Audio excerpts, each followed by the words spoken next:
ટેટીની વાવણી આપ સૌએ 15 ઓગસ્ટ આજુબાજુ અમે કરી હતી, એ જોઈ પણ હશે. અને આજે 1 મહિનો આજુબાજુ ટેટીને થવા આવ્યો છે. ટેટી અમે આ તારીખ કોઈને બતાવી નથી, કારણ કે ટેટી કદાચ વરસાદથી ફેલ પણ થઈ શકે એવું લાગતું હતું, પણ વરસાદે હવે વિરામ લીધો. ટેટીમાં આંતરખેડ કરી છે. અને એ સાથે હું ખેડૂતોને વિશેષ માહિતી આપું છું. આજ અમારા વિસ્તારમાં લોકો તમાકુની વાવણી કરવા જઈ રહ્યા છે, એરંડાની વાવણી કરવા જઈ રહ્યા છે, વરિયાળીની વાવણી કરવા.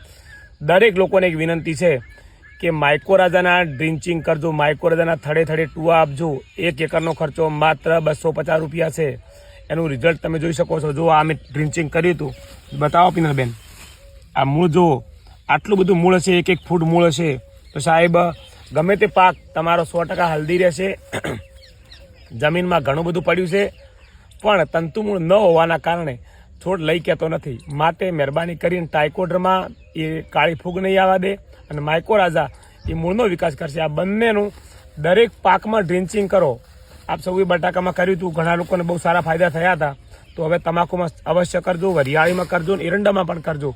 અને વધુ માહિતી માટે અમે સ્ક્રીન ઉપર નંબર પણ આપી રહ્યા છીએ. મારો પોતાનો આજે. જય જવાન જય કિસાન.